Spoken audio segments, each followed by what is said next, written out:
नमस्कार, सुबह के 10 बजने वाले हैं। वक्त है अपना बिहार का। आपके साथ मैं हूं शिप्रा झा। बिहार में लोकसभा चुनाव के 2 चरण की वोटिंग हो चुकी है, मतलब 9 सीट पर वोटिंग हो चुकी है और अब अगले 5 चरण में 31 सीटों पर वोटिंग बाकी है। चुनावी मंच से हर कोई बिहार में अपनी अपनी बड़ी जीत का दावा कर रहा है, लेकिन चुनाव के बीच न्यूज 18 के साथ एक्सक्लूसिव इंटरव्यू में पीएम मोदी ने बड़ा दावा किया है कि बिहार की सभी 40 की 40 सीट जीतेंगे, यानी 2019 के रिजल्ट से बड़ा स्कोर खड़ा करेंगे।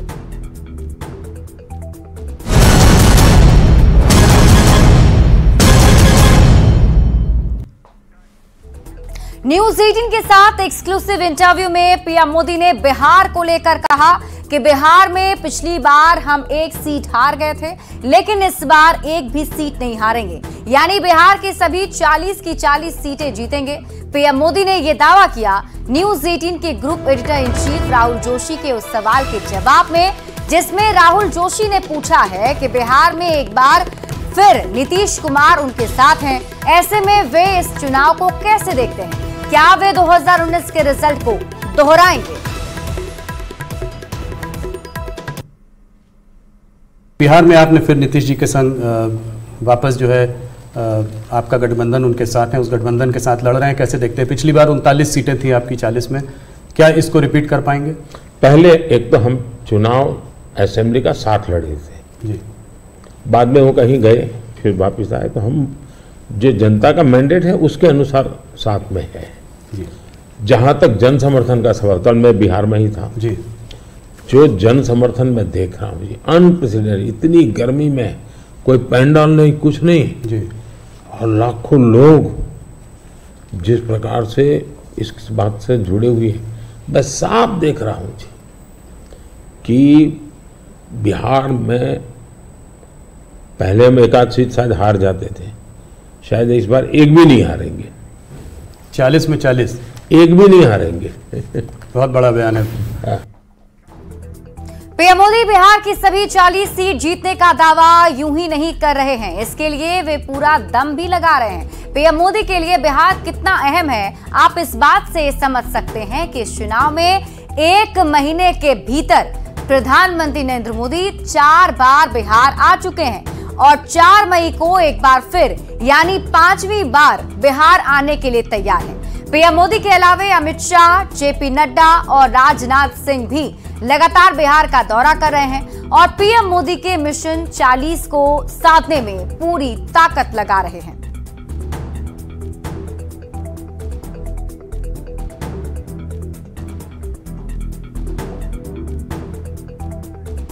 तो वहीं पीएम मोदी के बिहार में 40 सीट जीतने के दावे पर राजनीति भी काफी तेज हो गई है। एनडीए नेता जहां खंडित विपक्ष के सामने बिहार की राह को आसान मान रहे हैं, तो वहीं विपक्ष का दावा है कि बिहार में इस बार बीजेपी की हवा निकल जाएगी।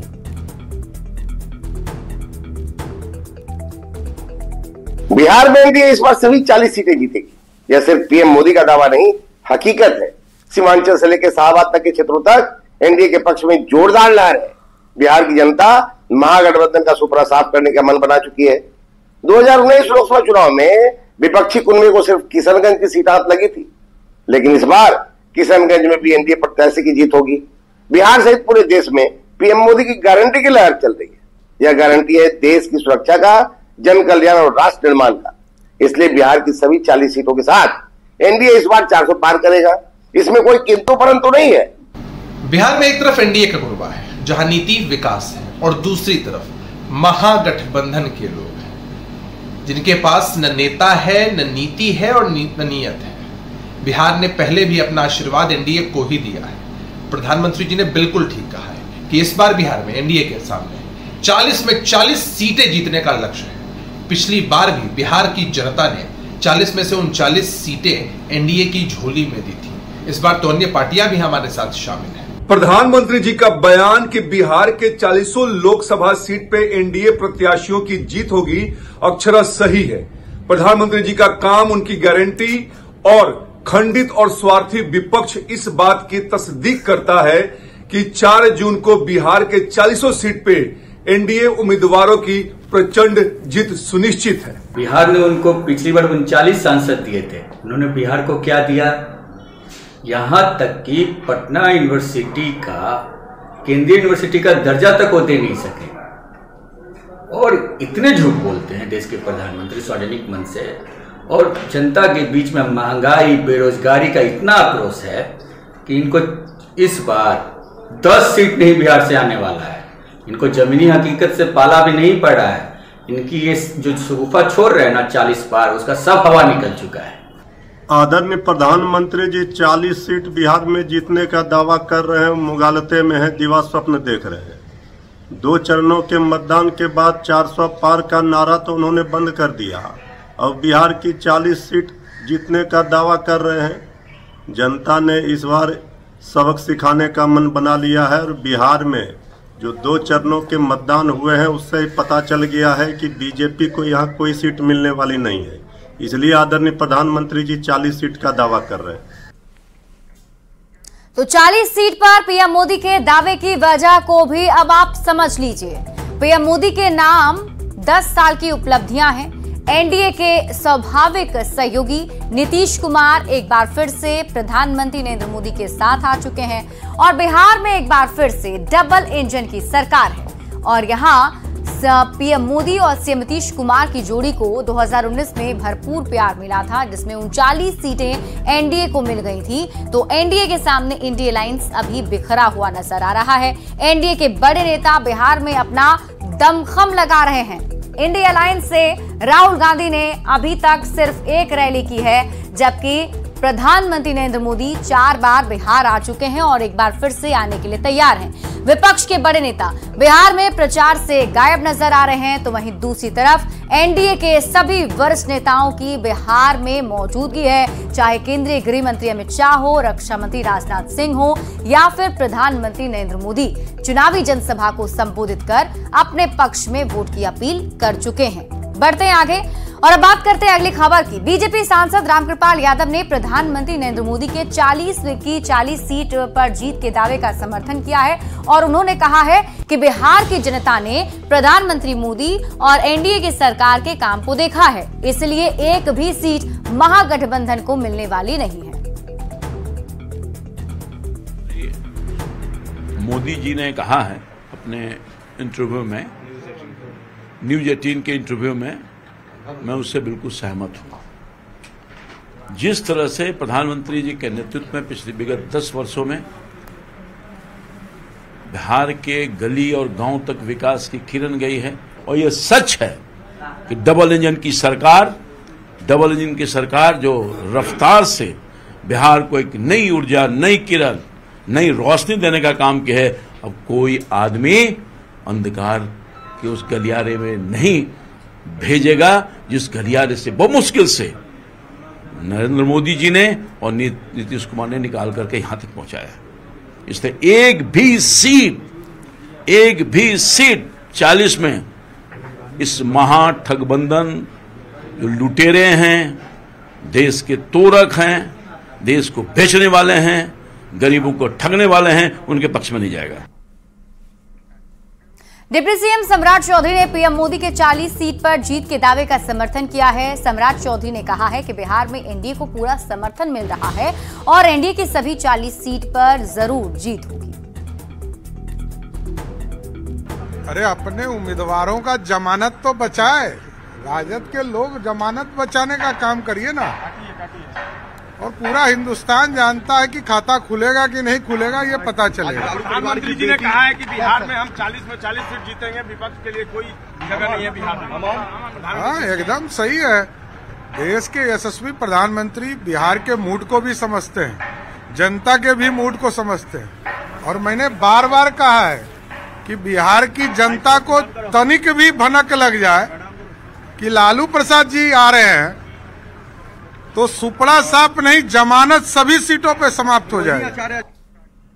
तो देश का सियासी पारा हाई है, चारों तरफ चुनावी शोर गूंज रहा है और इसी बीच न्यूज 18 के group editor in chief Rahul Joshi, news 18 Kannada के एडिटर हरि प्रसाद और न्यूज 18 लोकमत के एंकर विलास बड़े ने पीएम मोदी का इंटरव्यू किया है। जिसमें पीएम मोदी ने हर मुद्दे पर बेबाक जवाब भी दिया है। और ये सबसे बड़ा इंटरव्यू आप न्यूज 18 पर आज रात 9 बजे देखेंगे। कांग्रेस का जहां तक मैनिफेस्टो है, कोई मुझे बताए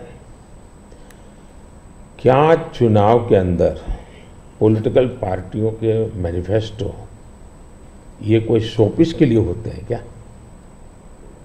सचमुच में तो मीडिया का काम है कि हर एक पॉलिटिकल पार्टी के मैनिफेस्टो की बारीकी से जांच पड़ताल करें।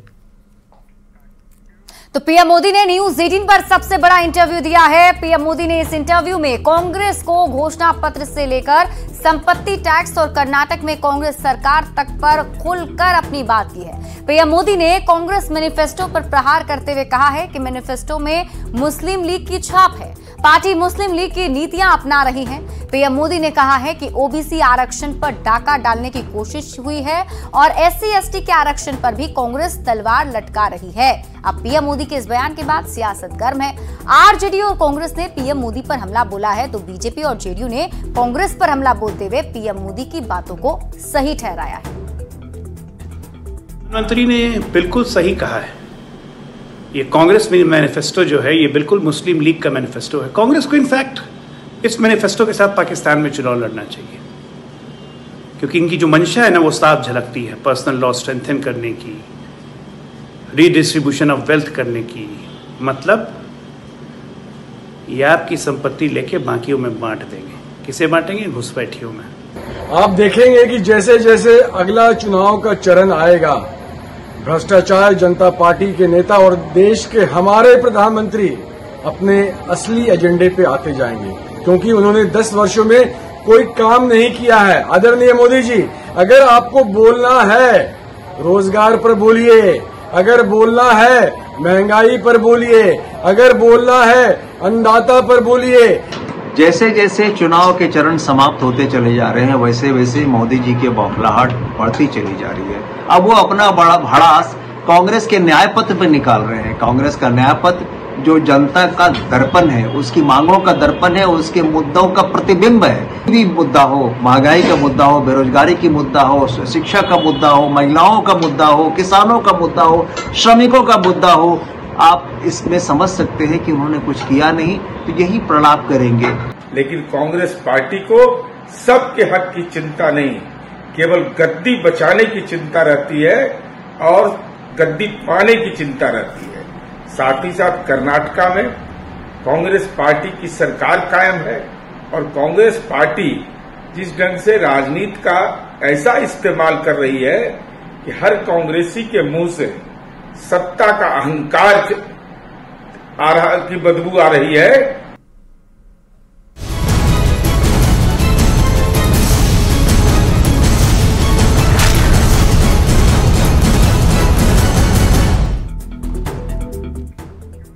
बढ़ते हैं आगे और अब बात करते हैं बिहार के कुछ अन्य खबरों की। पटना के होटल में आग लगने के बाद करीब 250 होटल और रेस्टोरेंट को सील कर दिया जाएगा।